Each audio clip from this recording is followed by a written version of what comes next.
Veja no ICL Notícias, segunda edição. Entre o Bolsonaro e as minhas advogadas. ABIN de Bolsonaro. Eu quero uma polícia civil e militar. Depois de conversa dentro do Planalto ser revelada.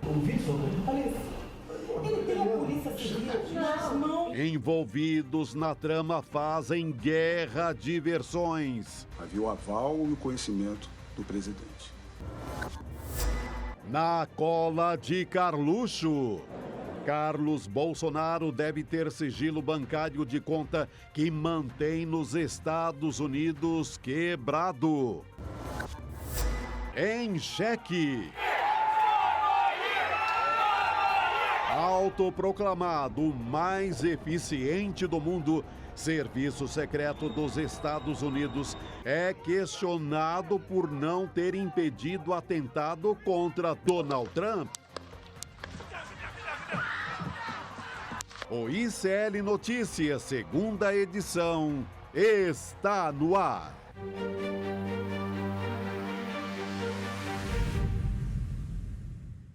Olá, boa noite, seja muito bem-vindo, seja muito bem-vinda. ICL Notícias, segunda edição, está no ar e a gente, claro, tá ao vivaço aqui nos canais do Instituto Conhecimento Liberta, Eduardo Moreira no YouTube, também na Pop TV no Rio Grande do Sul, nos canais 45.1 em Sobradinho e em Porto Alegre também, 23.1. E hoje eu estou muito bem acompanhada aqui com meu querido parceiro Chico Pinheiro. Hoje está faltando o Chico aqui. Está faltando o nosso trio aqui, nosso né? Trio.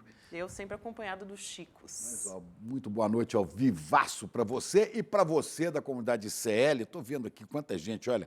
Lucas de Curitiba, Rosana de Vitória, né? Salvador Zelice, Piracicaba, Maria Aparecida, de Lisboa, Portugal, Deise Silva, nos ouvindo de Lisboa, Ivanei de Curitiba, olha, é muita gente, São Paulo, capital, Sandy, Belo Horizonte, Lígia, River de Joinville, Deilza de Maceió, Maísa de São Gonçalo, Rio de Janeiro, Ellen de Brasília, Oswaldo de Botucatu, Maria Centenários de Pindamonhangaba, né, terra de Geraldo Alckmin e de... Quem mais? Ciro Gomes, Pindamonhangaba, isso. O Geraldo Catarina. Alckmin adora falar Pindamonhangaba. Pindamonhangaba, Ele fala exatamente. Pindamonhangaba. Pinda, E tem a Catarina de Salvador, chuvosa, Vitória, Assalne Costa. Tá aqui, olha, é muita gente. Tem gente de O todos Bar, os cantos terra de do Ari Brasil. Barroso, Hermínio Xavier, Canela, Márcia Rosi, e por aí vai. Se eu for falar todo mundo que está aqui, Campina Grande, Uberlândia, Petrópolis, Limeira, Nova Iguaçu, mais gente de Lisboa, Porto Alegre, olha, não para. Ivanês está aqui. aí. Chico falou meu nome, aí, vamos lá, vamos falar um monte de nome aqui. Dali, Chico e Gabi. Vamos lá. Léo Batista aqui, a gente que tá sem o nosso querido Chico Sá e Rodrigo Viana, que resolveram tirar férias. Semana que vem sou eu, tá? Chico também tá de férias. Semana que vem sou eu também, uma que vem eu não semaninha estarei de aqui. férias. Mas Chico Pinheiro e eu estamos aqui firmes e fortes para continuar falando do caso da ABIN de Bolsonaro, cada vez mais detalhes saindo por aqui. Ontem, inclusive, foi divulgado um áudio em que o Alexandre Ramagem, o autor dessa gravação, inclusive, conversou com o ex-presidente Jair Bolsonaro, com o ex-ministro general Augusto Heleno e defesa do Flávio Bolsonaro, que atuaram durante a investigação na Alerj, o caso da rachadinha, do peculato, né, Do Chico? peculato, do crime do peculato, lá na Furna da Onça, né? A Grota da Onça. Pois é, a onça vai te pegar. A gente vai voltar a falar sobre isso, sobre as declarações que uma das advogadas hoje deu entrevista, falou muito.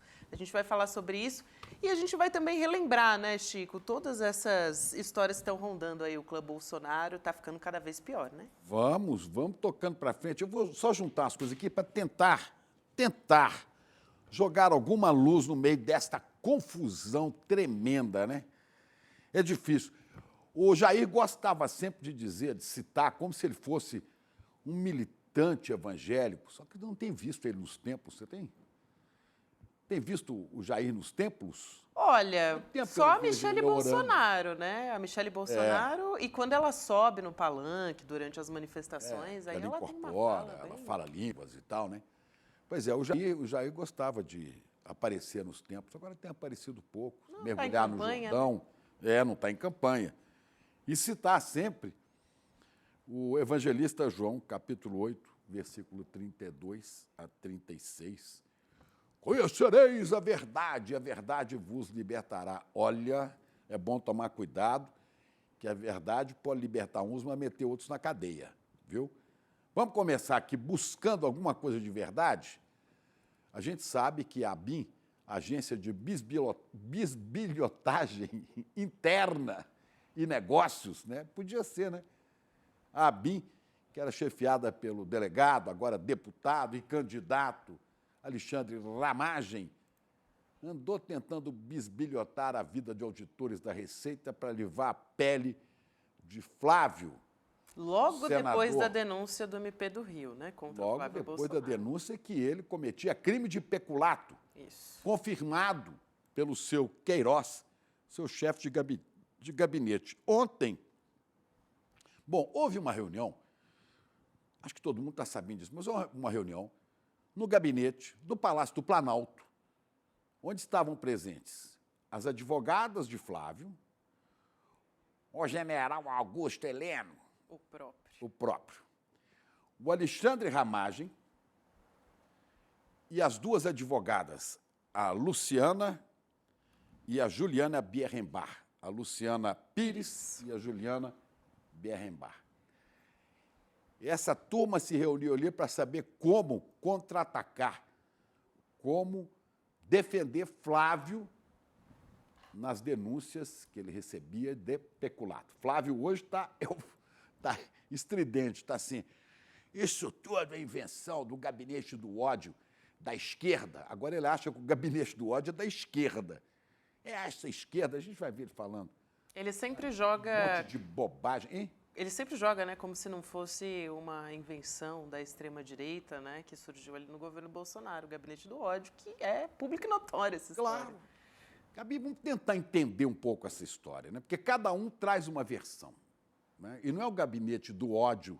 Primeiro que não tem gabinete do ódio da esquerda. A gente sabe que, viu, esse troço da esquerda é para vocês. Aqui não tem coisa de esquerda, não. O gabinete do ódio funcionou ativamente, sob comando, inclusive, do irmão dele, do Carluxo, aquele que era vereador no Rio, é vereador no Rio, mas vivia em Brasília, né? Funcionou do lado do gabinete presidencial, espalhando fake news, fazendo intrigas, viu? Intrigas, como vocês gostam de falar. Vamos lá. Bom, esta reunião foi gravada por Alexandre Ramagem, que agora vem e diz o seguinte, vamos ver o que disse Alexandre Ramagem ontem, né? Olha aqui, cadê? Tem a fala dele aí? Esse aqui é o Carluxo. Olha aí. Vamos falar sobre essa gravação da reunião de agosto de 2020. Primeiro que essa gravação não foi clandestina. Havia o aval e o conhecimento do presidente. A gravação aconteceu porque veio uma informação de uma pessoa que viria na reunião, que teria um contato com o governador do Rio, à época, e que poderia vir com uma proposta nada republicana. A gravação, portanto, seria para registrar um crime contra o presidente da República. Só que isso não aconteceu. A gravação foi descartada. Vamos tentar buscar alguma verdade no que diz o deputado Ramagem, o delegado Ramagem. Essa reunião foi gravada com conhecimento do presidente da República. Não é o que a gente veio apurando por aí, não. Diz que o Bolsonaro estava fulo da vida. Ele tá, né? E tá, porque descobriu que foi gravado. Poderia até romper com esse candidato, que o candidato dele a prefeito do Rio não seria mais o Ramagem, seria aquele cara que é bom de logística, o general Pazuello. Por quê, hein? O problema, Chico, dessa... O que seria o Pazuello? Essa história... Ah, bom, o Pazuello seria uma segunda... Mas eu acho que ele não vai. Sabe por quê, Chico? Porque... Seria o Pazuello porque um manda e o outro obedece, não é assim? É, exatamente. Só que tem uma questão na história do Ramagem que é a seguinte, se ele soltar a mão do Ramagem agora, esse homem pode botar a boca na botija ainda mais. Exatamente. Se o Ramagem disser tudo que sabe, apressa o caminho do clã para a justiça. Né? Então fica aquela situação difícil. Enquanto isso, eles vão sumindo na esteira do crescimento de Eduardo Paes como candidato a prefeito do Rio, à reeleição. Bom, o Ramagem disse aqui que Bolsonaro sabia. Nós temos informações que o Bolsonaro não só não sabia, como ficou pé da vida com essa história. Aí ele insinua que nesta reunião estariam pessoas ligadas a Witzel, insinuando que seria uma das duas advogadas que estavam aí. As advogadas, né, advogadas de Flávio, dizem, hoje tem longas entrevistas de Júlia Berrenbach, que diz o seguinte: não, eu não sabia, Juliana, né? Eu não sabia que teria uma reunião e que estaria o presidente da República, nem o Ramagem. Eu levei o maior susto quando eu vi. Ela disse hoje, ela deu entrevista hoje para a CNN, para a Globo News. Para 3 Estava dando entrevista para todo lado. E a gente vai trazer em detalhes daqui a pouco também, né, Chico? Ela disse que não sabia disso, não sabia que ia se encontrar com o presidente. Ora, como não sabia, você vai fazer uma reunião no gabinete da presidência da República e não sabe que o presidente está aparecendo lá? Bom, pode ser que não saibam. Mas ela diz que os celulares dela e da outra ficaram retidos. Ela não pode entrar com o celular nessa reunião. Quer dizer, podia chegar alguém aqui e gravar. Ô, Ramagem, você quer realmente que eu acredite, e nós acreditemos, que alguém vai entrar no gabinete presidencial, no Palácio do Planalto, ou na sala contígua ao gabinete do presidente, com um aparelho de gravação, alguém que você não espera? Que abinha é essa que não sabe nem quem está indo lá? Que não faz triagem? Quer dizer que você não sabia. E a qualidade da gravação também, né, Chico? O diretor da ABIN fazendo uma gravação daquelas no bolso do celular. Parece que estava dentro do bolso, né? Nossa, péssima, péssima. Bom, Bolsonaro, vai ficando claro, não sabia de coisa nenhuma disso, né? E ficou danado da vida. Agora ele está com um problema, porque já lançou o Ramagem, ou Ramagem, a prefeito do Rio, como candidato dele, e agora está difícil manter, mas também não pode fugir, sei lá o que esse cara tem gravado a mais, além daquilo, né? Porque tudo aí funciona na trairagem, como se diz na linguagem popular. Um pode entregar o outro pode entregar um. Bisbilhotaram todo mundo. A agência de bisbilhotagem interna nacional, que presidia, né, e o GSI, do general Heleno, eles andaram pesquisando, usando, inclusive, aquele equipamento de espionagem, First Mile, para monitorar ministros do Supremo, deputados, senadores, jornalistas, um mundo de gente. Para quê? Para o esporte preferido deles, né? Ter os podres de todo mundo na mão. Só que agora que está aparecendo é o podre de vocês. E vamos ver até onde vocês vão sustentar isso. Né? As advogadas poderiam ser ligadas ao Witzel. O Witzel, que segundo o Bolsonaro, naquela reunião, né, foi acusado pelo Bolsonaro, dizendo assim, o Witzel disse que podia pegar um delegado de polícia, os delegados de polícia, e resolver o problema do processo do Flávio, processo de peculato, de rachadinha. Crime confessado pelo Queiroz, que depois sumiu. E tudo no meio da mentira. Aí lembram do Wassef, o advogado? Não conheço esse Queiroz, não sei como é. Estava na casa dele, estava em Atibaia, na casa dele, escondido, né, mocosado lá. Claro que ele sabia quem era. E este Queiroz é que falou que tinha rachadinha no gabinete. Que depois, essa denúncia contra Flávio, que depois se torna senador, né, que então se torna senador, essa denúncia de rachadinha de épocas passadas, essa denúncia desaparece por uma questão processual. Não foi porque não foi comprovada, é porque alegaram que o processo não estava sendo conduzido dentro das normas, né, que se espera. Lembrando, né, o Chico, essa história da investigação sobre o peculato, a Juliana já falou bastante vezes que essa história de peculato no gabinete do Flávio, ela não foi arquivada, porque muita gente diz isso, né, que foi arquivada, está parada no MP do Rio de Janeiro. E aí o documento da denúncia foi anulado em 2022 porque o SJ anulou algumas provas. Ela sempre diz isso, mas acho sempre bom trazer isso à tona, né, porque não foi arquivada. Agora, ao que tudo indica, o que está claro para todos nós é que houve um crime. Há um crime de peculato. Crime de rachadinha, mas que se chama peculato no Código Penal. Esse crime de peculato foi cometido no gabinete desse senhor. E com esse senhor comandando esse esquema, porque o Queiroz é simplesmente o chefe de gabinete. Não é? Há esse crime. Por uma questão processual, ele sai de circulação. E a presidência da República, junto com o general Augusto Heleno, né, do Gabinete de Segurança Institucional. Segurança institucional deve ser segurança do Estado brasileiro. Não é da família, não é da família. Então, eles pegam 2 agentes, porque o Ramagem era subordinado ao Augusto Heleno. Então, eles pegam 2 agentes da ABIN paralela, da Agência de Bisbilhotagem, para perseguir auditores da Receita.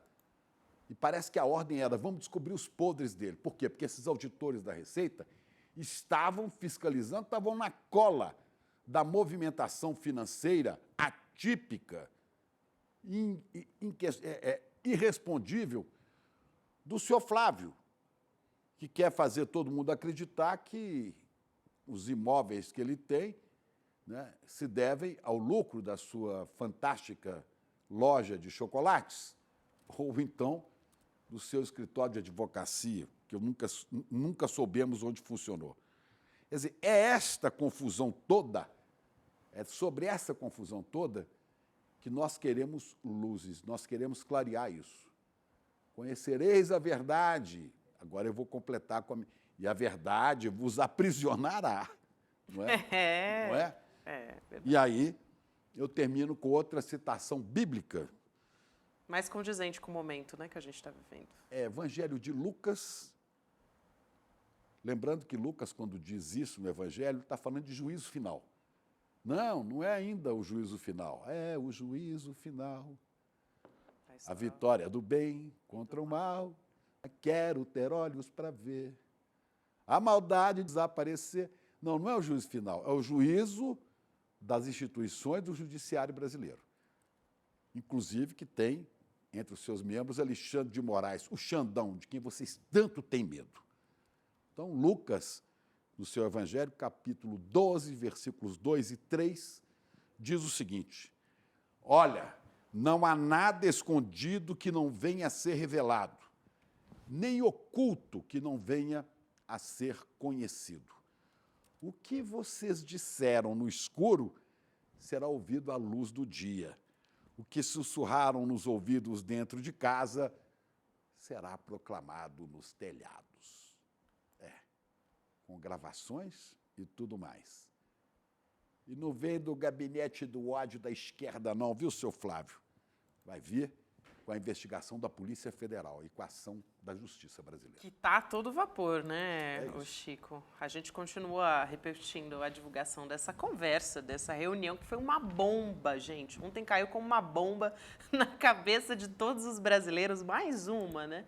Essa reunião, como a gente já conversou aqui, estava o ex-presidente Bolsonaro, estava o Augusto Heleno, o Ramagem e 2 advogadas do Flávio Bolsonaro, a Juliana Biarrimbá e também a Luciana Pires. Daqui a pouco a gente vai falar a respeito delas, sobre a entrevista, inclusive, as entrevistas da Juliana.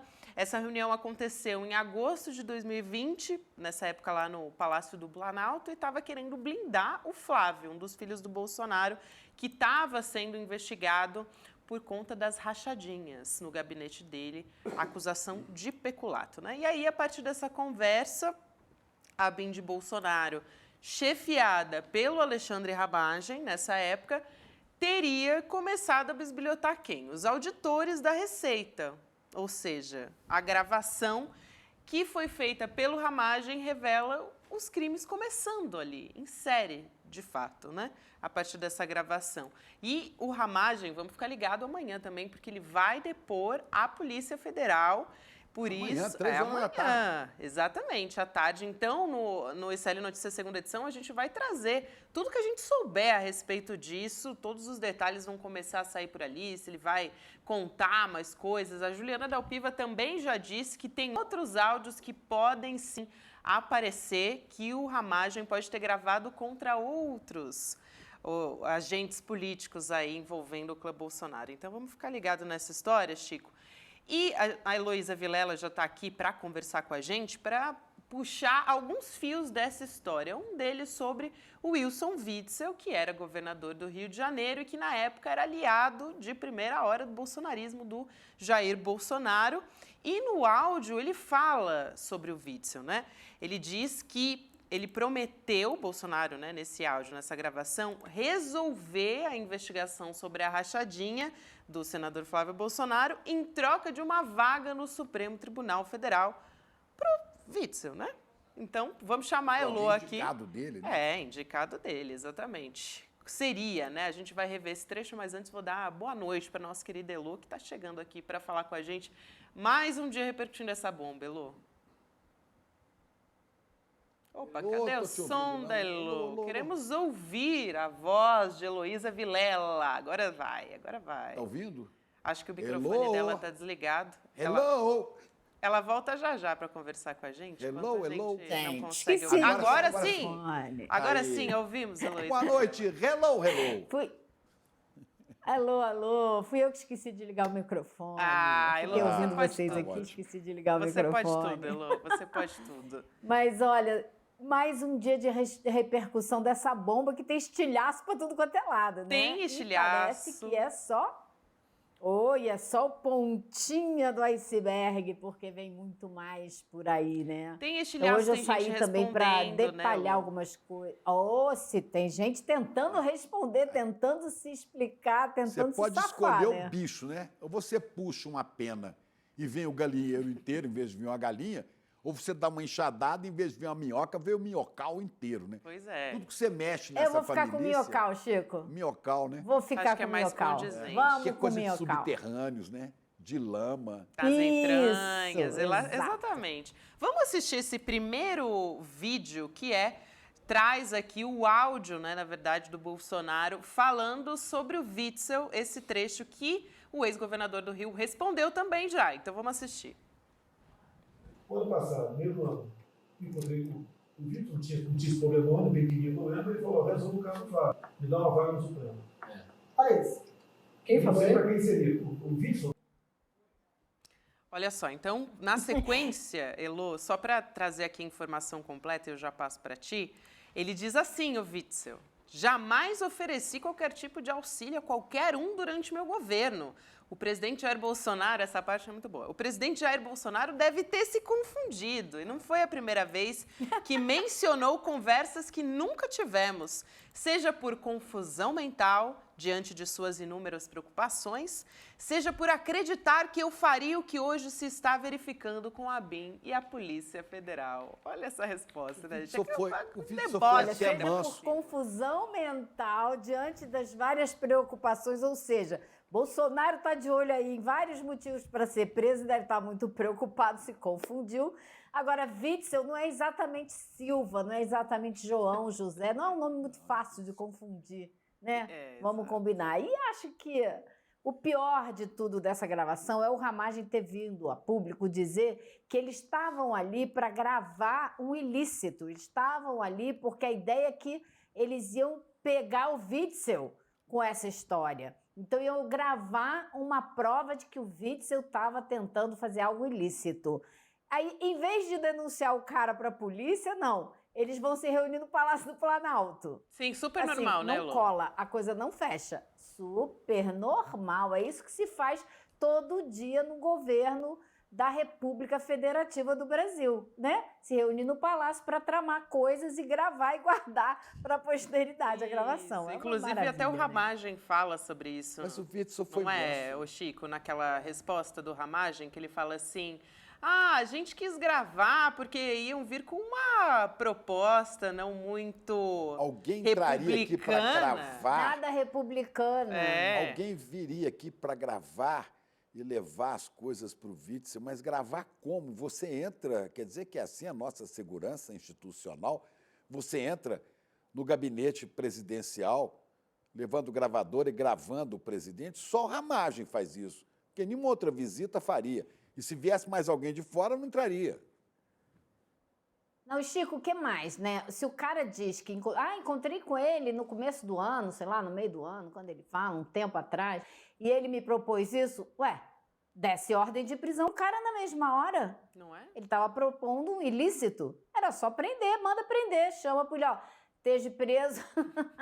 Esteja preso. Eu mas sou o não, capitão ordem de dessa prisão coisa, né? Eu sou o capitão, esteja preso. O capitão não dá ordem de prisão a ninguém. Não, é inacreditável. As justificativas Podia chamar são um incríveis. cabo soldado e um jipe, né? Que eles Cabe ameaçaram soldado. o Supremo. Eu tô rindo, gente, mas eu vou parar de rir, porque na verdade isso é super sério, é um crime grave, é o uso do aparelho do Estado de uma maneira assim absurda para defender uma ilegalidade, né? Então, assim, tudo errado e todo mundo envolvido. Absolutamente, Elô. Inclusive, eu estava falando agora que as pessoas estão começando a se pronunciar porque os envolvidos querem jogar um para o outro, né, gente? Então, a ex-advogada do Flávio, por exemplo, ela deu entrevista, ela estava nessa reunião, a Juliana Biarrimbach, quem estava lá também nessa reunião era a sócia dela, Luciana Pires, e elas não são mais sócias, tá? Elas eram sócias nessa época, só para contextualizar aqui. E ela deu 3 entrevistas para a Globo News, para a CNN e também para o Guilherme Amado no Metrópolis. E a gente trouxe alguns trechos aqui para a gente tentar entender todas essas informações. Vamos começar pelo trecho da Globo News. Ela disse o seguinte: eu não fazia ideia do que ele, o Ramagem, estava fazendo lá nessa reunião. Nunca tinha tido contato com ele, foi a primeira vez que eu vi o Ramagem. Ele jamais orientou nada, não havia nenhuma orientação do Ramagem. Quer dizer, ela vai bem contundente dizer, olha, o Ramagem não tem nada a ver com isso. Só que quando ela conversa com o Guilherme Amado, ela deixa isso um pouco mais vago. Então vamos também trazer esse trecho aqui para a gente poder entender essa possível, não tão enfática frase da Juliana. Vamos ver. Ela, Luciana Pires, ela está falando que a sócia dela encaminhou os relatórios por WhatsApp. Recebi isso da Luciana Pires. Agora eu não sei, eu não tenho como dizer para você se isso foi escrito por ela, pelo Ramagem, pela ABIN, pelo Flávio, não sei. Foi enviado por ela. Que ela, a Luciana Pires, disse para você, Guilherme Amado, em entrevista em 2020, que foi Ramagem, é um fato. O que tem aí nessa história, só para a gente entender um pouco melhor?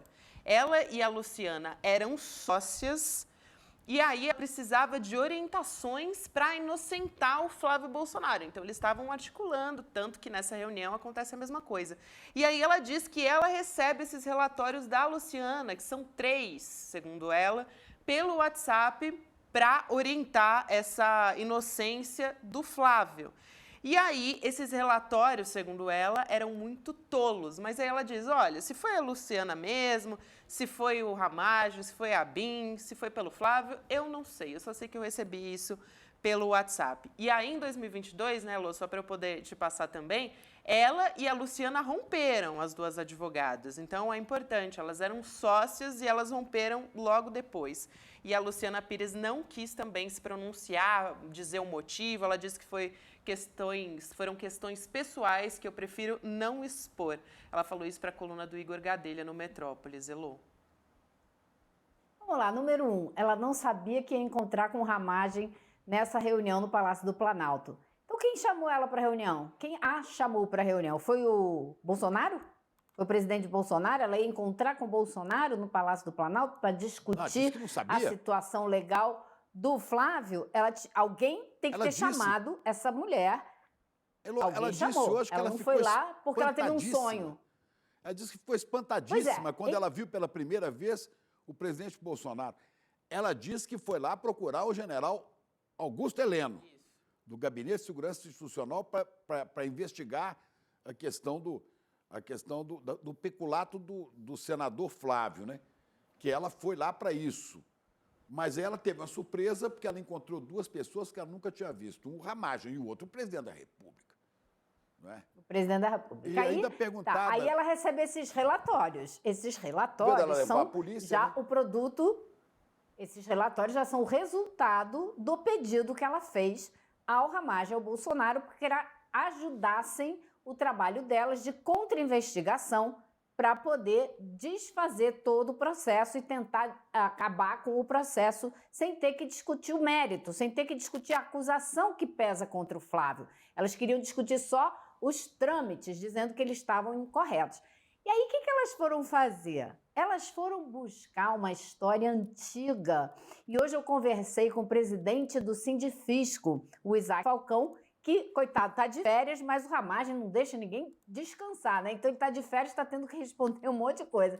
E ele estava me contando o que elas fizeram. Elas foram procurar um processo antigo de 2018 de funcionários da Receita, auditores da Receita, que foram afastados dos seus cargos e entraram com uma reclamação no Sindifisco, dizendo que eles eram vítimas de uma turma que estava lá na Receita Federal, que é a conversinha que elas usam. Existe um esquema suspeito na Receita Federal, esse pessoal está investigando a vida dos outros.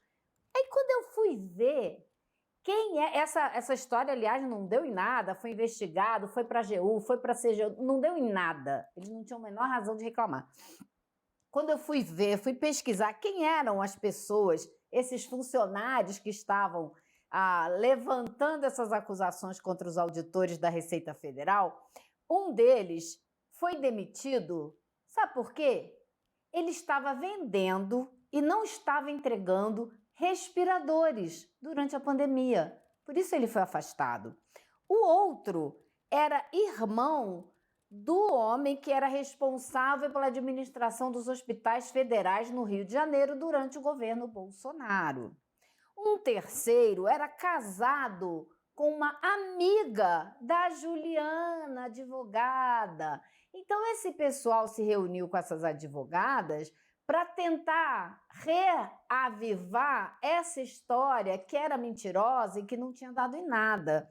Então, no fim das contas, o que me disse o presidente do Sindifisco? Ele disse que, primeiro, existe um sentimento de indignação enorme dentro da Receita Federal hoje com todas essas histórias, mas, ao mesmo tempo, um alívio muito grande que isso tudo está vindo à tona e mostrando o que você falou aqui, acho que foi ontem, Gabi, a importância do servidor público que tem garantia no emprego e pode trabalhar com independência, que era exatamente o que esses agentes estavam fazendo o trabalho deles e foram investigados por essa BIM paralela que tentava inventar coisas ou achar coisas a respeito deles para desestabilizar esse pessoal e impedir a investigação a respeito da movimentação financeira irregular ou suspeita ou fora de padrão do Flávio Bolsonaro.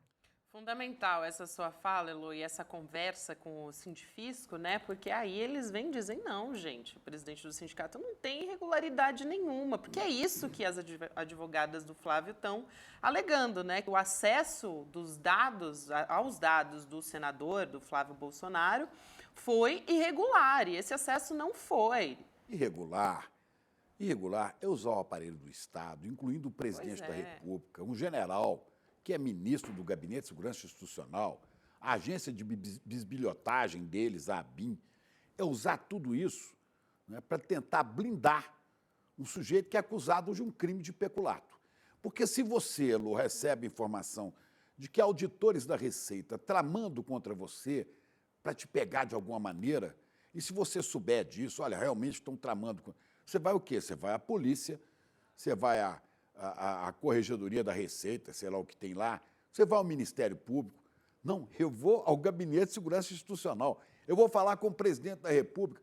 Olha, isso já é um crime. Isso é usar a máquina republicana para a família. Esta aí é aquela família do Deus, Pátria e Família. Família, para o Jair, é essa, é a dele.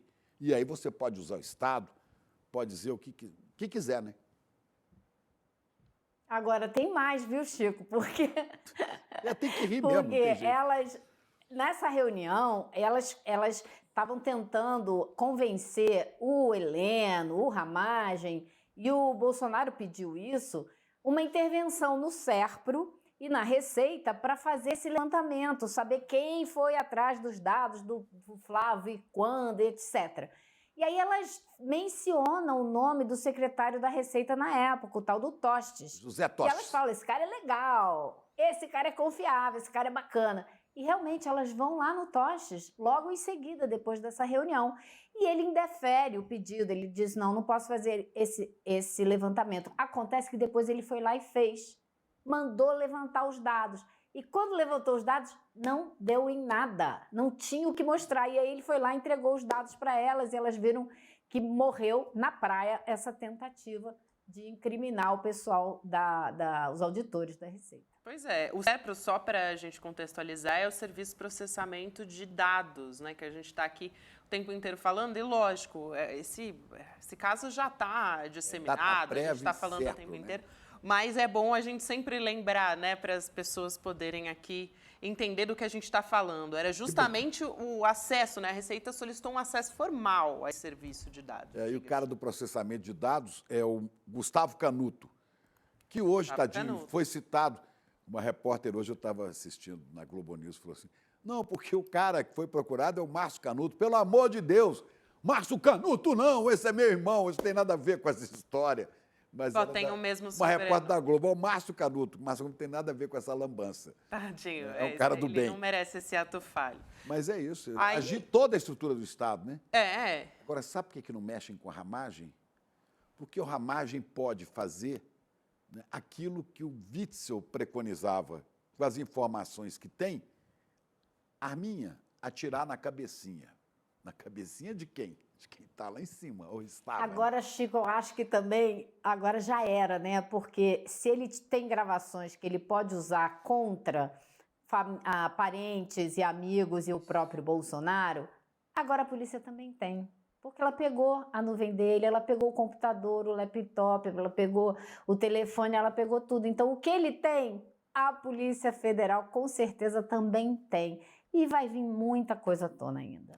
Isso se ele ainda não jogar politicamente com isso, né, Lu? Se ele pode tivesse... ficar ali, né, ameaçando, fazendo jogo aqui. Ele pode até jogar com isso, Gabi, mas se a Polícia Federal tem... Acabou, né? Virar à tona. Deve vir à tona. Ele vai tentar conseguir favores e depois esses favores não vão adiantar nada, porque vai ser todo mundo denunciado da mesma maneira. Ele queria brincar de J. Edgar Hoover, né? E não deu certo. O grande idealizador do FBI que tinha as informações de todo mundo e durante anos se manteve no cargo chantageando todo mundo, inclusive o Martin Luther King, né? Então, assim, ele não está com essa bola toda do Hoover, ele não tem a eficiência do Hoover. Pois é um Hoover aqui de Pindorama mais difícil, né? E o serviço de informações aqui não é igual ao FBI, né? É um pouquinho mais precário. Agora, Mas lá também fazem muita besteira, fazem, né, Chico? A gente vai falar sobre isso também. Mas aqui o cara tá... boa, vamos. Inclusive... Aqui o cara tá solto porque tem um mandato de deputado federal. Então, o processo, se eu não tivesse mandato, ele estava preso junto com os outros. E vai ter que dar explicações amanhã, 3 da tarde. Nós vamos trazer repercussão disso aqui no ICL, espero que a gente já tenha, né? A gente vai ter amanhã alguma coisa, a gente vai trazer aqui, porque com certeza em 3 horas dá para a gente ter pelo menos uma ideia se ele está falando, coisa vaza, o que ele está falando. Agora, tem uma outra entrevista, eu falei aqui 2 trechos de entrevistas da Juliana Biarrimbá, né, advogada do Flávio Bolsonaro, Para a CNN, ela disse que o motivo da reunião foi para que ela levasse até o Bolsonaro, né, o Jair Bolsonaro, uma apuração que ela fez, que era o que a Elô estava explicando. Mas ela ia levar para o general Heleno, né? Ela falou que era para o Bolsonaro? Exato. Para ela ia levar na reunião, né, no fim das contas, de que havia uma organização criminosa dentro da Receita Federal, levantando dados sigilosos dos contribuintes. Essa era a tese, né? Que é justamente a versão do Flávio Bolsonaro também, ele que continua se defendendo nas redes sociais. A gente trouxe até aqui um trechinho da fala do Ramagem, a gente vai trazer a do Flávio também, porque ele falou no Twitter, no X, que ele é uma vítima, essa foi demais, né? Ele falou que é uma vítima do gabinete de ódio da esquerda. Da esquerda, como se a esquerda tivesse uma coisa dessa. Vamos lá. O gabinete do ódio da esquerda, mais uma vez, inventando mentiras a meu respeito, descontextualizando as falas que estão naquele áudio da gravação da reunião entre o Bolsonaro e as minhas advogadas, em que elas simplesmente mostram ali todas as covardias, os crimes que estavam sendo cometidos contra mim. Estavam informando ao presidente que não fez absolutamente nada. Isso aí. Então ele está dizendo aí que a culpa, na verdade, Elô, é do gabinete de ódio da esquerda, ou quando eles chamam, às vezes, também de extrema esquerda, né? Como aquela coisa, acuse os outros daquilo que você faz. Nós todos, o Brasil inteiro sabe o que foi o gabinete do ódio que eles montaram, né, dentro do governo, ao lado da presidência. Alvo de investigação para perseguir, né, para acabar com a vida dos outros, para espalhar mentiras. E agora vem ele usando, né, se apropriando disso que eles são, para dizer que a esquerda que tem um gabinete do ódio que descontextualiza e que olha que estão fazendo, espalhando mentiras. Ah, Mané. Mas é sempre assim, né? Eles falam, eles descrevem exatamente o que eles estavam fazendo. É ipsis literis o que eles estavam fazendo.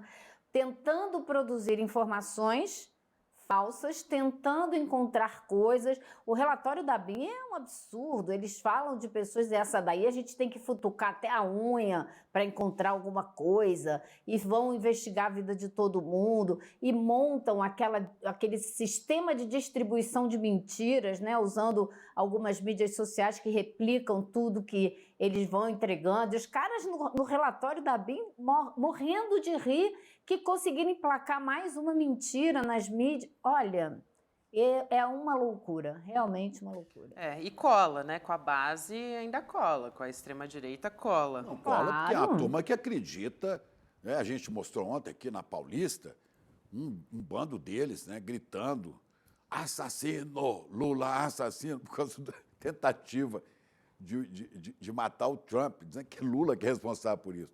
Eles acreditam em disco voador, eles acreditam em pneu como autoridade, bate continência, então acreditam em qualquer coisa, viu? Qualquer coisa. Eu acho que sim, são pessoas que foram vítimas, né, de uma enxurrada de mentiras durante muito tempo. Então, para a gente conseguir desmontar essas mentiras e trazer pelo menos uma parte dessas pessoas de volta para a racionalidade, para a lucidez. Não precisa pensar como eu penso, não precisa ter os meus valores, não precisa pensar o futuro da maneira que eu penso, acreditar na justiça social que eu acredito, mas que tenha racionalidade, que discuta com argumentos baseados na realidade e não nas mentiras que os alimentaram, né, que enfiaram goela abaixo dessas pessoas durante tanto tempo. O Elô, e a gente estava falando sobre soltar a mão, né, o Bolsonaro e o Ramagem, porque tem essa história aí que o Ramagem, ele é pré-candidato à Prefeitura do Rio de Janeiro, e ele já não está muito bem agora na história, né, ele já não tinha uma vantagem muito boa, o Eduardo Paes está com tudo aí para ser reeleito. Agora, o que se diz na coluna do Igor Gadelha, a apuração dele lá no Metrópolis, é que o Bolsonaro e o Ramagem estiveram juntos ontem. Faz sentido isso? Porque, no fim das contas, o Bolsonaro não está nada feliz em ter descoberto que o Ramagem gravou a conversa deles, essa reunião lá em 2020. E também está meio que sem alternativa agora. Tem que apoiar o Ramagem por uma questão de saber que ele pode jogar muita coisa aí no ventilador, né? Agora, Será que ele está de Ramagem. fato... o Ramagem agora. Tem Será que ele munição, está cara. articulando de fato politicamente? Como é que tá, assim? Olha, ontem a gente teve a presença aqui de um professor do Rio que disse que o Pazuello, muito provavelmente, pode assumir o lugar do Ramagem nessa disputa eleitoral, que o Bolsonaro pode retirar o apoio ao Samuel Ramagem e Brown, colocar o né, Pazuello. Isso, Samuel. Agora, tudo pode acontecer, né? Assim, eles podem estar acertando uma narrativa, o que, essa altura do campeonato, pode ser inócuo, porque a Polícia Federal tem muitas informações pelo visto. Eles podem estar acertando as contas entre eles, também é muito possível. Pode haver aí uma cobrança do Bolsonaro, ou essa gravação que ele fez dizendo que o Bolsonaro sabia de tudo, também já pode ser parte de um acordo entre eles. A gente não sabe, né? Assim, eles têm muito assunto para conversar, isso daí eu não tenho a menor dúvida. Agora, pode ser que o Bolsonaro tenha tentado saber o que mais que ele gravou também, para se preparar, para se defender, saber como se defender, se é que é possível. Ou seja, acho que assim, é muito compreensível que eles tenham se encontrado para conversar. O clima da conversa, acho difícil que tenha sido lá muito amigável, mas não falta assunto, né, gente? Não, assunto não falta, até porque o Ramagem, uma das coisas que a gente ficou sabendo também, que é uma outra ponta dessa história, é que em 2020 o Ramagem omitiu da Procuradoria-Geral da República que existia esse áudio sobre a tal reunião, né? O então PGR, que era o Augusto Aras, ele pediu as explicações por escrito para o Ramagem, porque foram publicadas reportagens nessa época sobre o uso da ABIN para favorecer o Flávio Bolsonaro. E do nada agora o Ramagem fala do áudio e diz que o Bolsonaro sabia da gravação. É uma guerra de versões mesmo, né, Lu? Como é que ele sabia da gravação e ele não disse para a PGR que existia essa gravação? Então tá todo mundo mentindo para as autoridades, né? É por isso que assim, eu citei quanto mais fala, pior fica, né? Por isso que eu citei aqui o Evangelho de Lucas, né? Aquele negócio do... Como é que é? Não há nada que vai ficar Chico, oculto. e até esse será trecho que você revelado. leu do Evangelho, ele foi usado numa dessas operações da Polícia Federal. Acho que Lucas Lembra? 12 era o nome, né? Lucas 12 era o nome. Isso, era exatamente isso aí. Agora, vai aparecer, gente. vai assim, aparecer. Traduzindo em miúdos. Já era. Pois é, agora, tem outras pessoas que podem falar também, quer dizer, não sei se o Flávio vai ser blindado no Senado pelos seus colegas, né, de extrema-direita, mas pelo menos um deles, um colega de Flávio no Senado, eu me lembro de alguma coisa quando deixou o governo, né, ele disse que o ex-presidente tinha utilizado a máquina do governo para blindar o Flávio Bolsonaro dessas acusações de corrupção. Isso foi dito por Sérgio Moro, que agora está quietinho, silencioso, né? Não diz mais nada. Quer dizer, é muita gente que, se você cutucar, pode começar a falar o que sabe.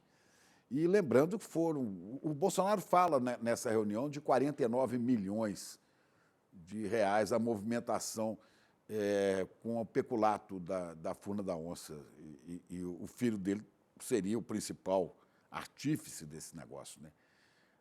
É muita munição. Falta o depoimento da ex-sócia também, né, Chico? Vai que ela abre o bico e conta coisas interessantes. Ex-sócia? Ela não deu entrevista ainda. Ela ainda não falou.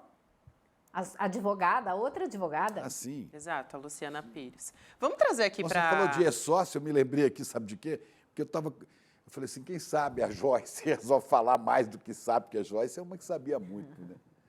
Tem muita gente. Tem muita gente. Vamos chamar o professor Cláudio Couto aqui para nossa mesa redonda, ele que é cientista político e sempre traz aqui, dá uma luz para a gente também compreender esse cenário, por mais complexo que ele seja agora, né, professor? Boa noite.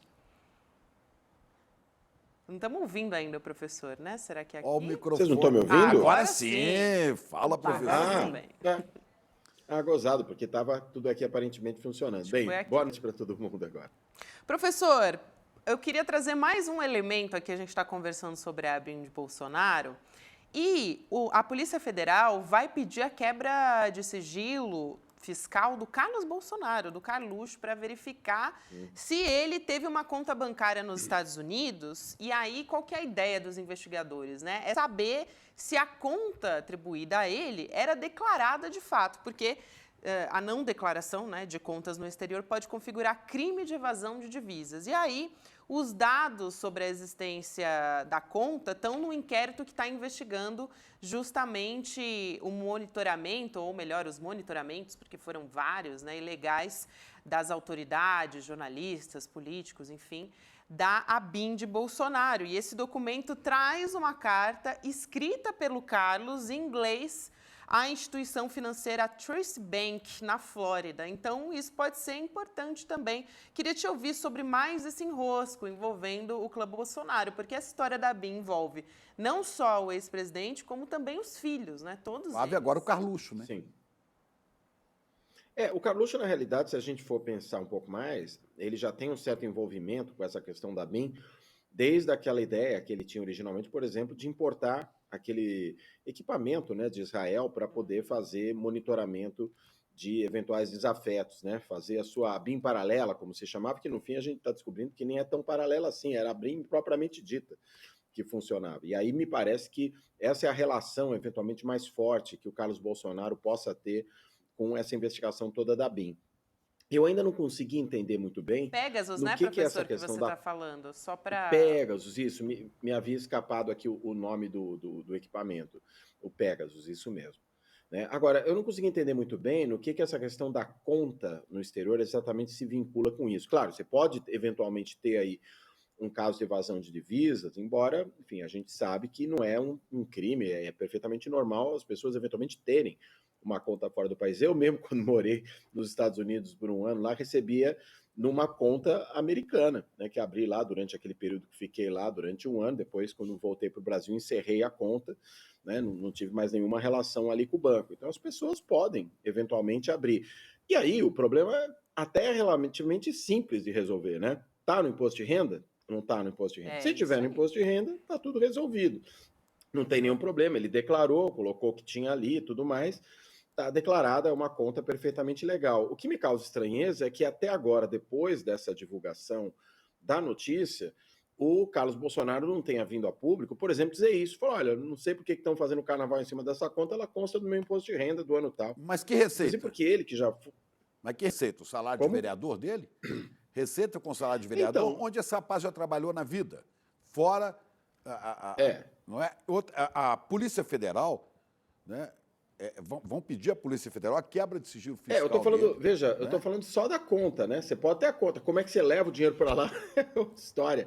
Aí é questão saber como é que ele coloca o dinheiro lá, né? Agora, eu só quero dizer o seguinte, a conta em si não é um problema, né? Agora, quando ele demora a dar uma resposta, deixa a gente na dúvida, porque afinal de contas, se nada de errado houvesse, bastava dizer, ó, tá aqui no meu imposto de renda.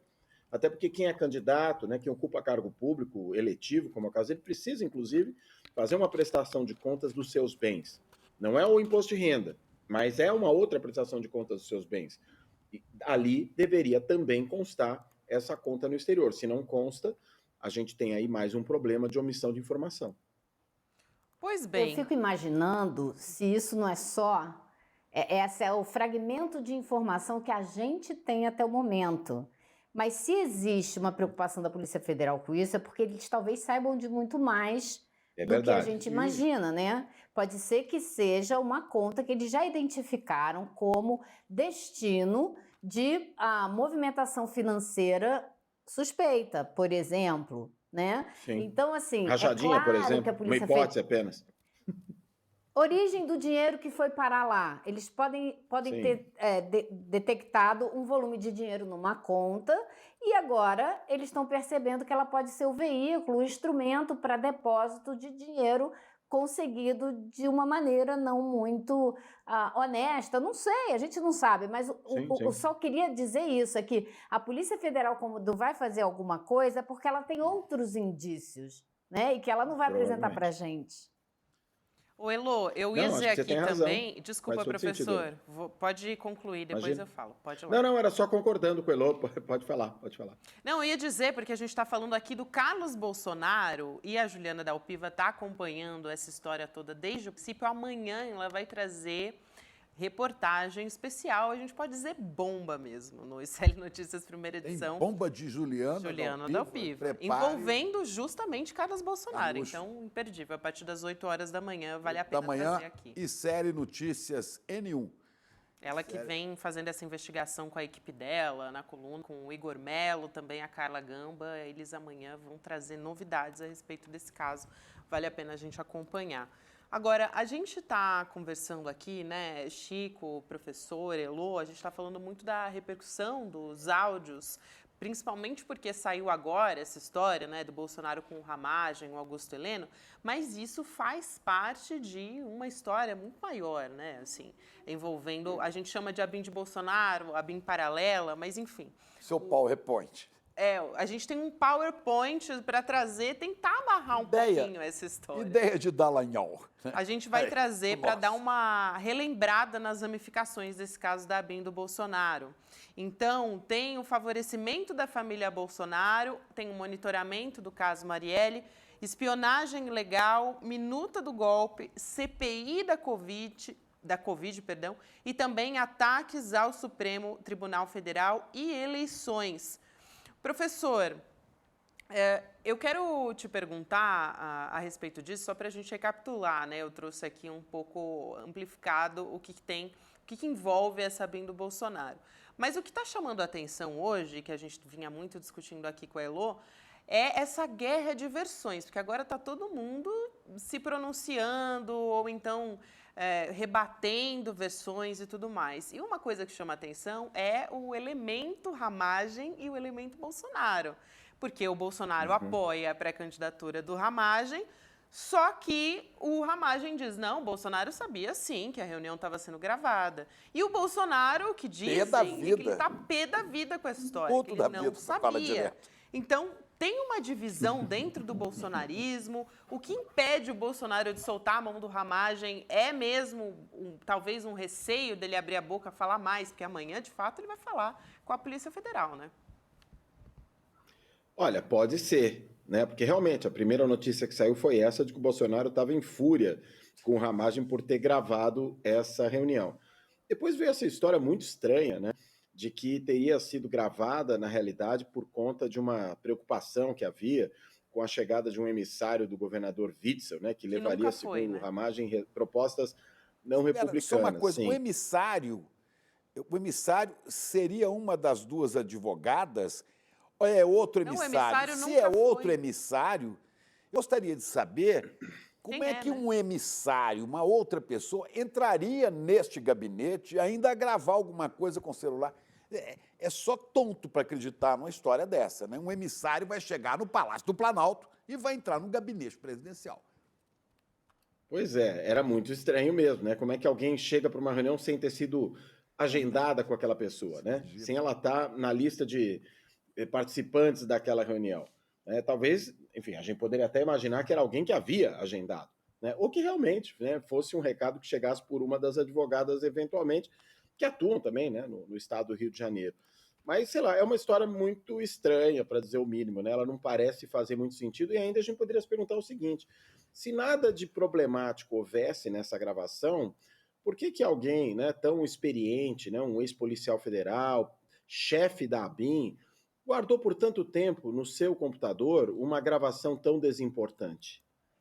Afinal de contas, se nada demais havia nela, qual é a serventia, né? Dá tiro na cabecinha. Tiro na cabecinha do chefe, né? Se o chefe não se comporta direito, por exemplo, se corta a candidatura dele à Prefeitura do Rio, ou se resolve jogá-lo aos leões, e a gente sabe que o Bolsonaro tem esse costume, né, de jogar aos leões aqueles que, por alguma razão, ele considera que não lhe servem mais, né? Já fez isso lá atrás com o Bebiano, fez com o Paulo Marinho, foi noticiado essa semana que passou que parece que está começando a fazer isso também com o Weingarten, né, que era um fiel escudeiro do Bolsonaro até recentemente, fez com o ministro Santos Cruz, né, fez com o ministro Santa Rosa, né, os dois aí generais, e, portanto, pessoas às quais o Bolsonaro normalmente costuma prestar uma certa continência, né? Não no sentido da pessoa literal, mas no sentido simbólico, né? Pessoas que ele teoricamente respeitaria, mas que pelo jeito não respeitou tanto assim. Se joga todo mundo ao mar, né? Por que não poderia jogar também o Ramagem a partir do momento que o Ramagem fosse considerado alguém descartável ou prejudicial? E aí, ao ter esse tipo de informação guardada, né, pode usar aquilo contra o presidente. Talvez, se tem essa, tenha outras também, né? E, eventualmente, outras que ele, policial experiente que talvez não tenha deixado tão de fácil acesso como esse computador aí que a polícia foi e buscou na casa dele e conseguiu identificar que havia essa gravação lá dentro.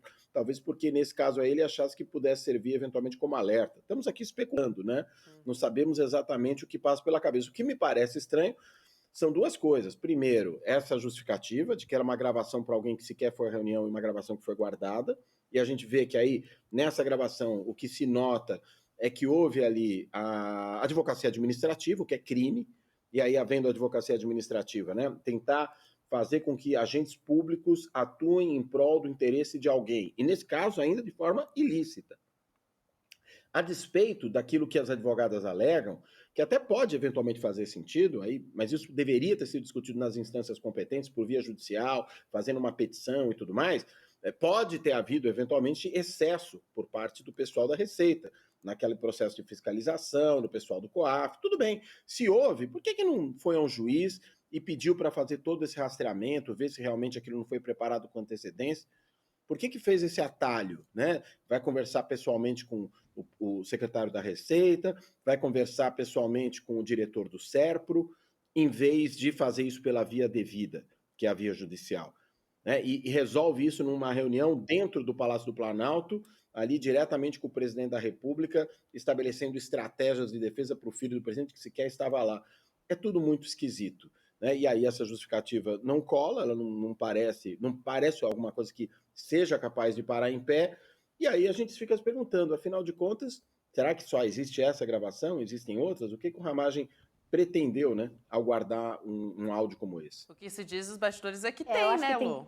Tem gravações aí, sim. Pois é, o que se diz nos bastidores é que tem sim. Eu acho que tem várias coisas aí que o senhor falou que eu gostaria de pontuar. Primeiro, por que ele gravou? Se a gente ouve a gravação, a gente vê o Ramagem... Claro, ele que está gravando, ele sabe que ele está gravando, o tempo todo pontuando, não, mas isso não pode ser feito, isso não pode ser feito por essa via. Ele fazendo o papel de quem está jogando o jogo da legalidade o tempo todo, esquecendo que a reunião em si já é uma ilegalidade, mas tudo bem.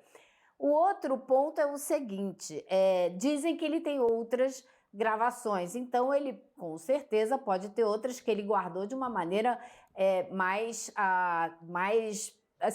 eficiente, digamos assim. Agora, por que as advogadas não questionaram de maneira, na via da legalidade, o comportamento dos auditores da Receita? Isso. Porque elas já sabiam que não ia dar em nada, porque elas tentaram requentar uma queixa que foi apresentada por auditores afastados do cargo, porque cometeram ilegalidades e que tentaram acusar a Receita de tê-los afastado de maneira ilegal, porque eles é que tinham um esquema lá dentro. Essa queixa já tinha sido apresentada para o Sindifisco, para a AGU, para a PGR e não deu em nada, porque não tinha nada disso. Então elas já sabiam que pela via legal não adiantava. Foram pedir arrego para o GSI e para a ABIN e para o Bolsonaro. O Elu, você sabe, eu queria trazer aqui mais um elemento para a nossa conversa aqui, que é a seguinte, pode ser que realmente o Bolsonaro tenha mantido a agenda com o Ramagem lá no Rio de Janeiro, de acordo, essa é uma apuração do Jornal Globo, porque é o seguinte, o Supremo Tribunal Federal hoje esclareceu, se corrigiu, na verdade, dizendo que a decisão do ministro Alexandre de Moraes não proíbe encontros entre o Bolsonaro, o ex-presidente Bolsonaro, e o deputado, o Alexandre Ramagem, que é o ex-diretor da ABIN, porque antes o STF tinha dito que a decisão proibia, sim, encontro entre os dois. E aí também tem uma outra história interessante, que a gente estava falando sobre a Receita, né, a Receita Federal. A PF também deve intimar para depor o ex-secretário da Receita, que é o José Tostes. A gente falou dele aqui, ele estava comandando o órgão da gestão, na gestão do ex-presidente Bolsonaro. Eles até falam do Tostes. Na reunião, nessa reunião gravada, né? Reunião, exatamente, falando que ele era um cara ponta firme, né? Acho que foi esse o termo que usaram para falar do Tostes. Então também tem mais esse... Agora, o Ramagem e o Bolsonaro não têm um evento público de campanha marcado no Rio de Janeiro nesse fim de semana, na Casa Verde e Amarela? Eles tinham esse evento marcado. Eu quero saber se vai acontecer, se os dois vão, como é que vai ser, se essa coisa ainda está de pé, porque o clima geral agora vai ser difícil fazer campanha, né, professor? Essa campanha vai ficar bem complicada, clima né? tenso nessa campanha. Eu quero aproveitar que o professor é cientista político, talvez para dizer para a gente o seguinte. Muita gente se elegeu na esteira do Bolsonaro, né? Foi o Witzel, foi o Dória em São Paulo, todos se deram mal depois, né? O Bolsodória, né? Aí teve a Joyce, a Zambelli, um monte de gente, depois eles vão, na medida do incômodo, vão afastando essas pessoas. E tem gente que ainda quer colar em Bolsonaro para ganhar para frente. É o Tarcísio, em São Paulo, né? É o Nunes, também em São Paulo, candidato a prefeito, é o Tarcísio governador, já olhando 2026 ou 2030, é o Ramagem no Rio de Janeiro, ou o Pazuello, sei lá quem será. Não é? Com essas histórias todas que a gente está sabendo da ABIN paralela, do uso da máquina do Estado de uma maneira porca, né, para defender interesses da família, e sem falar no roubo de joias. Não será que vai chegar uma hora que esses caras, pelo menos o Tarcísio, para manter a própria imagem, falar, não quero mais saber desse cara. Você acha que vai chegar uma hora... Eles se tornam radioativos, né? A família se torna radioativa. Porque é tanta porcaria que quem que você vai carregar isso? Para quê, né? Em vez de dar voto, tira voto. Pois é. Qual a sua avaliação?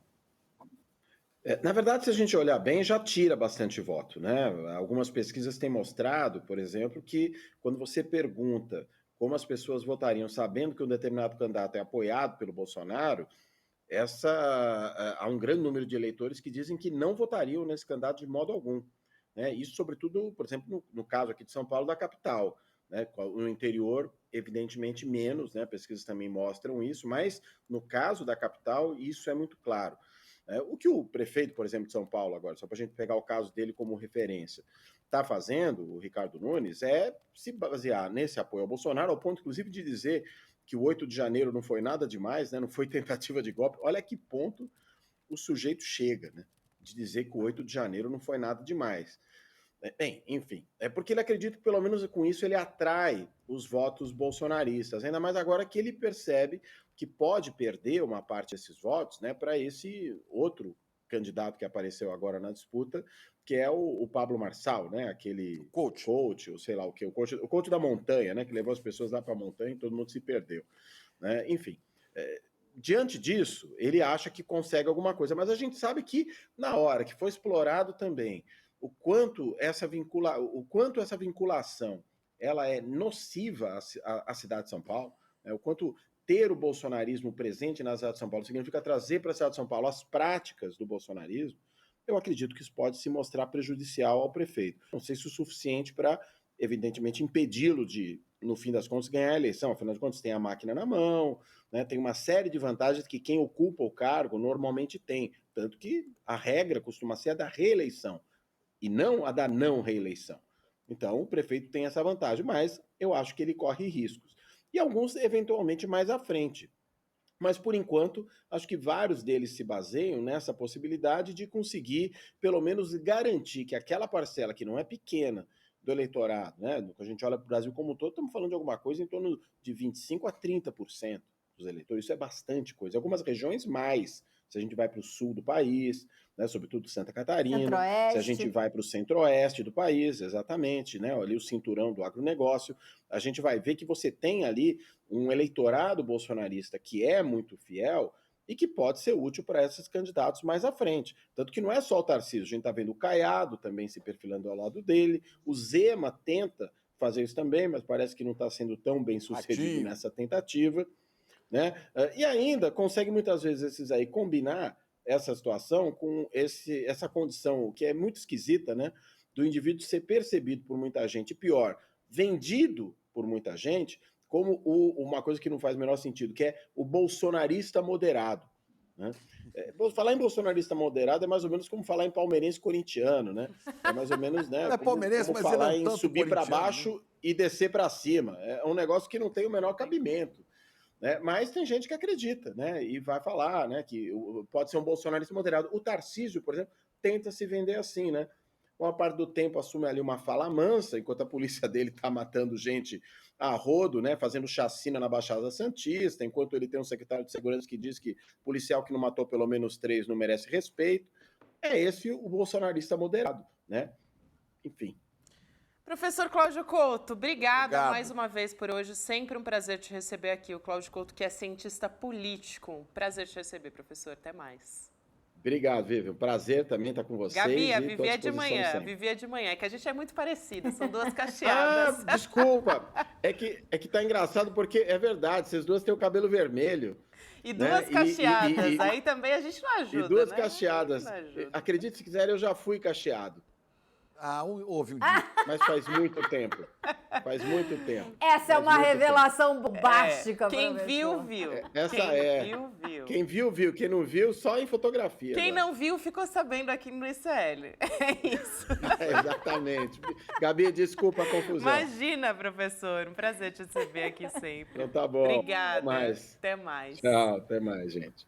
Muito bom, professor Cláudio Couto. Elô, a gente tem outro assunto importantíssimo, além da ABIN paralela, que é importante a gente falar aqui, né? Que são os irmãos Brazão.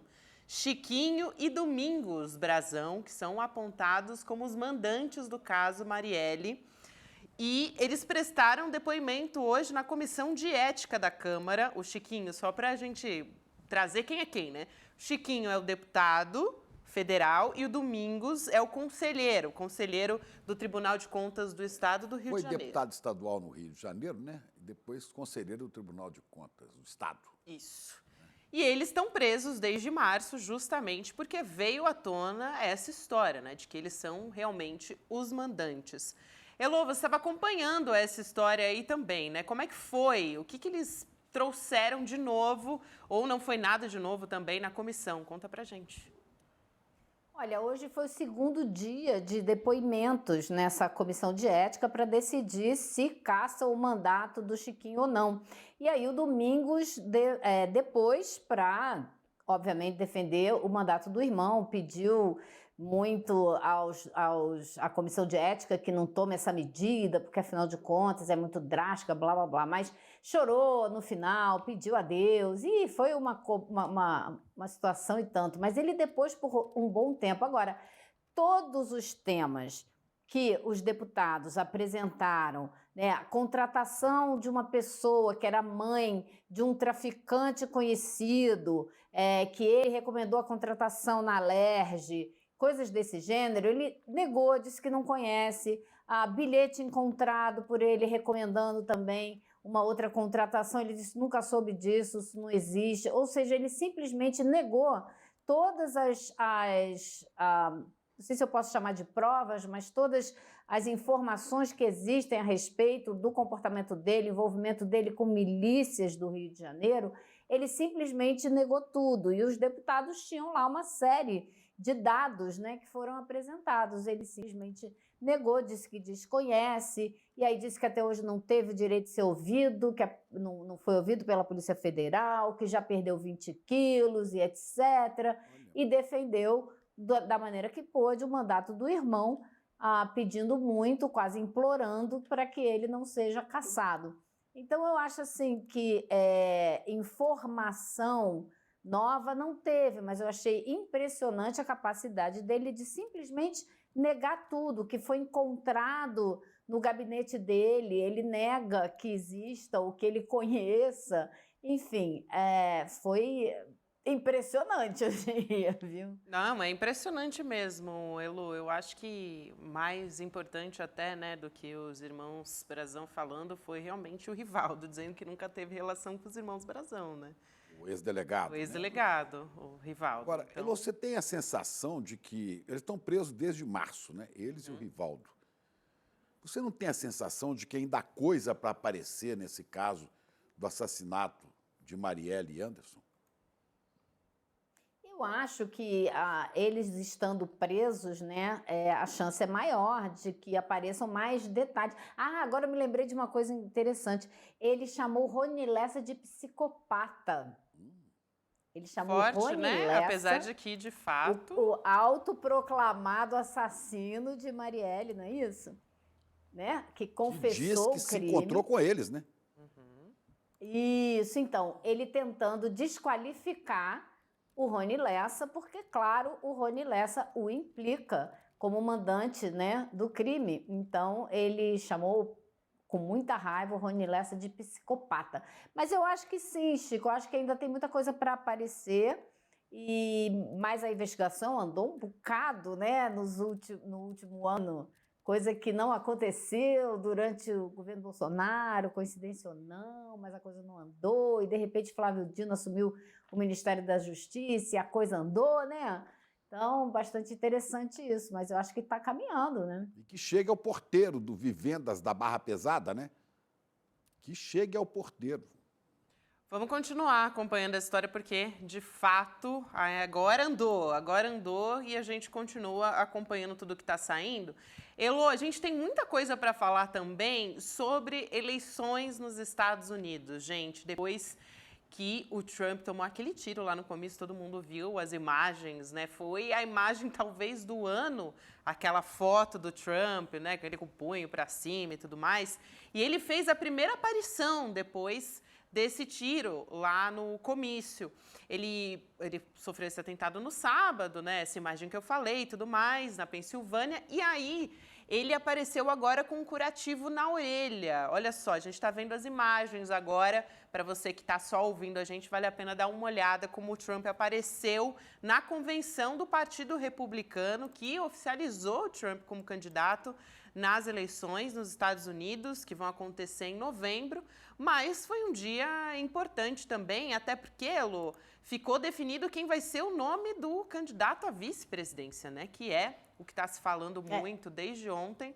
A gente vai trazer aqui o J.D., né, o Vance, que é um senador de 39 anos, pelo estado de Ohio. E aí você pode trazer um pouco o contexto dele para a gente, Elô. Mas ele já foi, isso que chama muito a atenção, porque ele era um crítico do Donald Trump. Never Trump, ele dizia. Exato. Ele chegou a falar que o Trump era o Hitler americano. Olha só o que ele disse. E agora está aparecendo aí como vice do Trump. A gente tem, inclusive, uma imagem trazendo aqui um resuminho, uma arte trazendo um resuminho do J.D. Vance, que ele tem 39 anos, senador por Ohio desde 2023, se formou em Direito pela Universidade de Yale e também é veterano da Guerra do Iraque, como eu disse, Era marinho. ferrenho crítico do Donald Trump, o que mudou quando ele decidiu disputar a eleição para o Senado, Elô.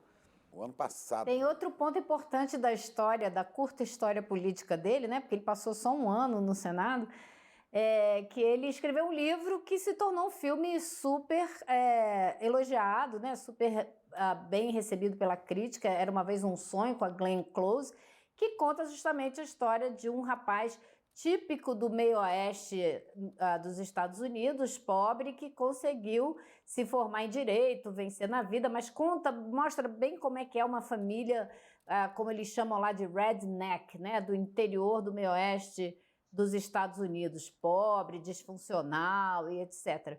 Agora, eu acho assim que o Trump, com a escolha desse candidato, desse senador para o cargo de vice-presidente, ele dobrou a aposta, sabe, Gabi? Porque ele escolheu outro homem branco, e que é da mesma linha hoje, da mesma linha ideológica de extrema-direita do Donald Trump. Eles concordam muito em alguns pontos. Tem algumas divergências. Principalmente serem anti-imigrantes. A gente né? tem um vídeo, que é uma coisa que tem sido... Mas, por exemplo, ele é Bora ele é anti-aborto, mesmo em caso de incesto ou de estupro. Ele falou... Mas agora não está falando mais crime disso, não não. Agora ele justifica outros mudou dois, de discurso. né? Ele crime mudou de não discurso repara para outros ganhar dois. voto. Vamos Mas eu assistir quero esse falar vídeo disso do depois. J.D. Vance. Vamos ver. Você é racista? Você odeia mexicanos? A mídia nos chama de racistas por querer que Trump construa um muro na fronteira. Eles nos censuram, mas isso não muda a verdade. A abertura de fronteiras de Joe Biden está matando as pessoas em Ohio com mais drogas ilegais e mais eleitores democratas pobres neste país. Associando a venda de drogas aos migrantes, Chico. O que eu vejo agora... Você sabe que esse Elô, discurso está pegando muito por causa do desemprego. Né? O pessoal do Donald Trump está jogando a culpa nos imigrantes do desemprego, especialmente dos homens negros dos Estados Unidos. E eles têm conseguido mais voto nessa camada da população que sempre votou, quando votou, no Partido Democrata. Ou vota nos democratas ou nem vai para as urnas. E agora está conseguindo avançar bastante nesse eleitorado. E o Vance... ele é o cara, você já ouviu falar do projeto 2025, né? Que é o plano de governo que foi feito por uma fundação ultraconservadora, a Heritage Foundation, e o presidente dessa fundação falou que o Vance é o nosso futuro líder, ele tem tudo para ser nosso futuro líder. Ele é o cara de extrema direita que esses ultraconservadores estão abraçando e vendo como o futuro desse novo partido, porque esse partido republicano do Donald Trump é irreconhecível. Lincoln, se tivesse vivo hoje, né, ia tomar um susto, porque o partido de Lincoln fez toda uma movimentação para a extrema-direita que está sendo consolidada nesse momento, com essa candidatura do Trump, e com o Vance como futuro desse partido, que é hoje um partido de extrema-direita. E a gente está vendo isso tudo acontecer num momento de muita tensão nos Estados Unidos. Uma tensão que vem aumentando nos últimos 10 anos de uma maneira impressionante. Eu entrei numa livraria nos Estados Unidos, quando eu estive lá agora no mês passado, e você vai lá na parte de história, a maioria dos livros é sobre guerra civil. A passada e a futura. Por que futura? 41% dos americanos, segundo pesquisa feita no mês passado, acreditam que o país vai passar por uma nova guerra civil nos próximos 5 anos. E eu estou falando isso para vocês terem uma ideia da tensão que existe hoje na sociedade dos Estados Unidos. Então, é real, é concreto, as pessoas vêm falando nisso. Eu estou ouvindo essa história de guerra civil, não é de hoje. Quando eu morava lá no ano passado, já ouvia. Então, é essa situação, esse caldo de cultura aí que esses caras estão potencializando, entendeu? E muito sério, porque a gente vê, né, a fragilização das instituições, né, que suportavam, que davam suporte à democracia dos Estados Unidos. Né? O Trump e os republicanos botaram uma série de juízes na Suprema Corte. Agora mesmo, a juíza, né, acaba de arquivar um processo gravíssimo que o Trump foi ontem, né, que o Trump levou para sua casa em Mar-a-Lago documentos secretos. Né? Houve aquele atentado à democracia na questão do Capitólio, incentivada por ele, né? E isso dá em nada, ele continua intocável. Isso está em processo ainda, isso pode ser que dê em alguma coisa. Porém, dele, a difícil, Suprema né? Corte, onde o Trump colocou 3 juízes ultraconservadores, né? Essa juíza não é da Suprema Corte, então esse caso ainda vai ter recurso. Mas na Suprema Corte, sabe o que eles estão discutindo agora, Chico?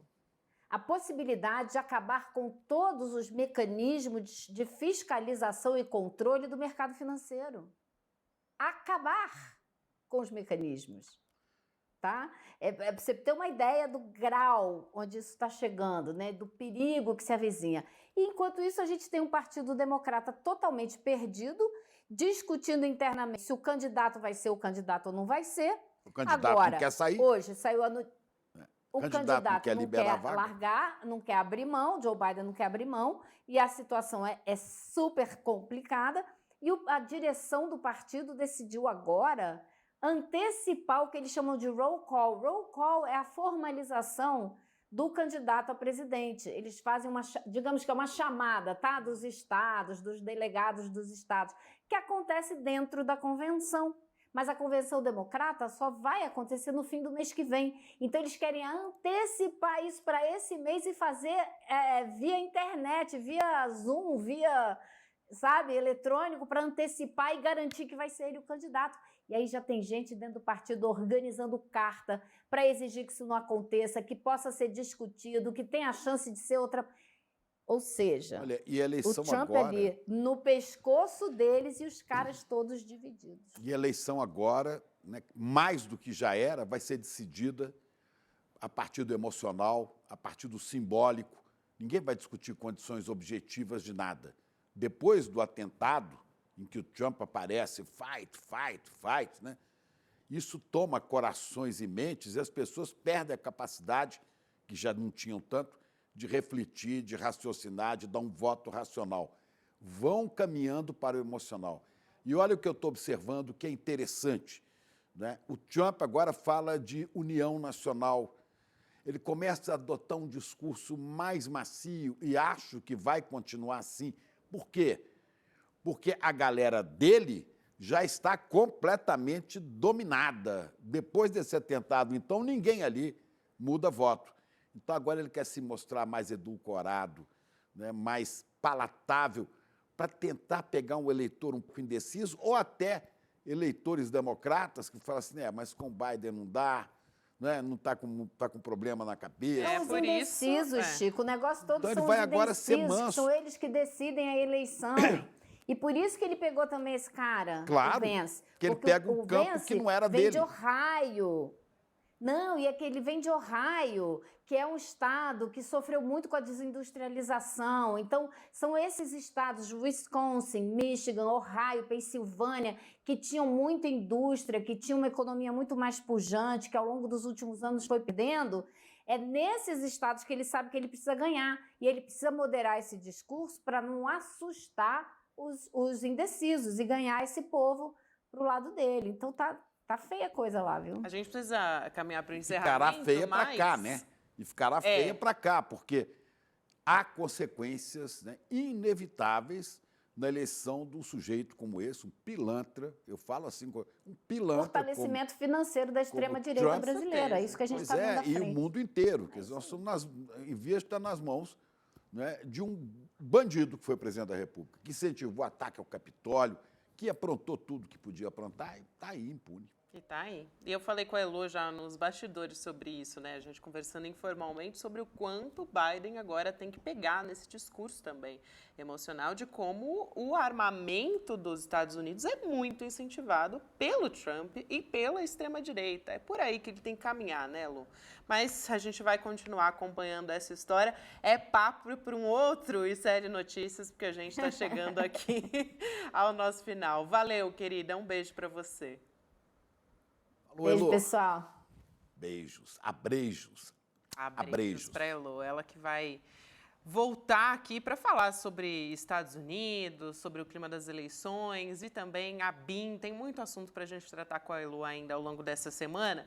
Mas o recado que eu tenho para você agora é sobre a nova turma do Empreendedor Mestre que vem aí, que é um curso no Brasil que é inédito porque mistura ciência, métodos comprovados entre especialistas em temas como marketing, finanças, gestão de pessoas. Muita gente chegou na gente pelo Despertar Empreendedor, que foi um evento que a gente fez aqui em São Paulo, chegou no Eduardo Moreira pedindo para se abrir uma nova turma para a gente poder falar de empreendedorismo de forma disruptiva, né? Então, a partir de agora, a gente vai ter a primeira aula que vai inaugurar, que vai trazer como é que vai ser esse primeiro curso, que é essa Hackeando o Sistema, a aula mais subversiva do Eduardo Moreira sobre negócios.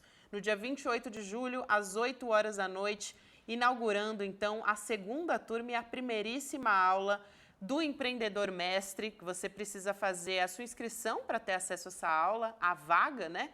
No icln2.com.br para você poder assistir. Vai ser online, vai ser gratuita, mas não dá para deixar de fazer a inscrição, senão não vai ter como assistir. É isso, né, Chico? A gente já vai aqui para mais um dia recheado de muita notícia, pegando fogo na política, mas amanhã a gente está de volta a partir das 7. Sempre um prazer dividir essa mesa redonda com você. Para mim é muito bom. De olho na notícia e você aí de olho no ICL, de olho na gente. É isso. De olho que você vai longe. Boa noite para todo mundo. Tchau. Até amanhã. Em fevereiro, a gente lançou o maior programa de formação em empreendedorismo e negócios do Brasil, o Empreendedor Mestre. Foram milhares de pessoas que se inscreveram na primeira turma e que ficaram encantadas com o curso. São os melhores professores e professoras das melhores universidades do Brasil ensinando. E hoje fazem parte de uma comunidade de negócios que já fazem vários negócios entre si e estão revolucionando o conceito de empreendedorismo. O sucesso foi tão grande que a gente resolveu lançar a segunda turma desse programa de formação. E a aula inaugural dessa segunda turma vai ser aberta, gratuita e com muito conhecimento sobre empreendedorismo. Conhecimento que você tem que ter. Vai acontecer dia 28 de julho, um domingo, às 8 horas da noite. Eu te espero lá. Não perde essa aula, não.